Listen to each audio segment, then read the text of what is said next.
রবিবার যখন সব জায়গায় সরস্বতী প্রতিমার পুজো হচ্ছে, তখন ভিন্ন চিত্র দেখা গেল আমতার খোরপে শ্রী শ্রী রামকৃষ্ণ প্রেম বিহারে। সেখানে সরস্বতী দেবীর মূর্তি মা সারদা দেবী রূপে পূজিত হচ্ছেন।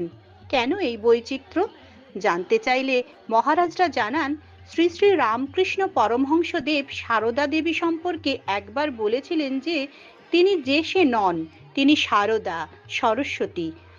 সকলকে জ্ঞান বিতরণের জন্যই ওনার আশা। ওটা একবার বলেছিলেন মা সারদা দেবী সম্বন্ধে, ও কি যে সে ওইবারে এসেছে রূপ থেকে, আসলে ও সারদা, সরস্বতী। পাছে তার রূপ দেখে মানুষের মন কলুষিত হয়, সেইটার জন্য মা এবারে রূপ থেকে এসেছে, কিন্তু ও আসলে সারদা, সরস্বতী। ও মহাজ্ঞানী, জগতের সকলের জ্ঞান বিতরণের জন্য যেন ওনার আসে। এবং সেই যে ঠাকুরের উৎপত্তি ও সরস্বতী, সেই কথাকে স্মরণ করে, সেই কথাকেই মান্যতা দিয়ে, ঠাকুরের কথা তো বেদবাদ।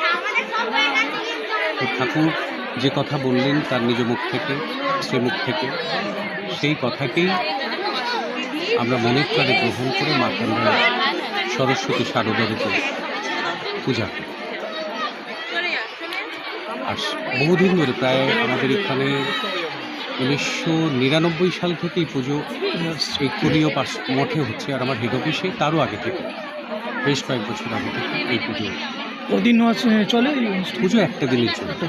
সরস্বতী পুজোর এই পঞ্চমী তিথি যতটা থাকে সেইটুকুর মধ্যে এই পুজো, এবং পূজার সহযোগে নানা রকম সেবাযুক্ত প্রসাদ, এবং হাজারো হাজারো মানুষের সমাগম হয় এই উৎসবকে কেন্দ্র করে। এই আর কি, এই কারণেই আমাদের এই মাকেই সরস্বতী রূপে পূজা করার প্রচলন। আমাদের দুর্গাপুজোর সময়ও একই কথা, দেবী দুর্গার প্রতিমা থাকে বটে পাশে, কিন্তু মায়ের মূর্তিও থাকে এবং মাকেই সংকল্প করে। স্বামীজি প্রচলন করে গেছিলেন বেলুড় মঠে, মায়ের নামে সংকল্প হয়, জ্যান্ত দুর্গা স্বামীজির কথা। তিনি একাধারে সব, মা একাধারে সব, তো সেইটাকেই মান্যতা দিয়ে আমাদের অনুষ্ঠান মাকে কেন্দ্র করে।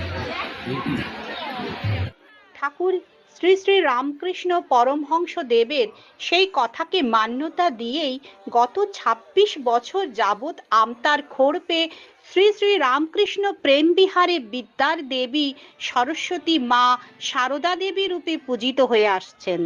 রবিবার এই পুজো উপলক্ষে অগণিত ভক্তের সমাগম ঘটে। কয়েক হাজার মানুষ এদিন অন্নভোগ গ্রহণ করেন।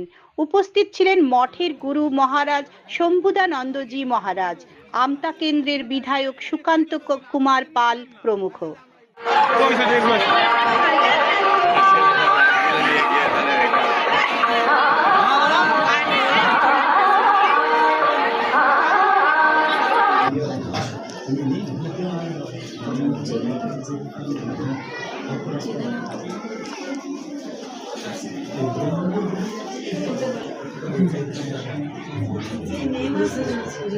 Thank you.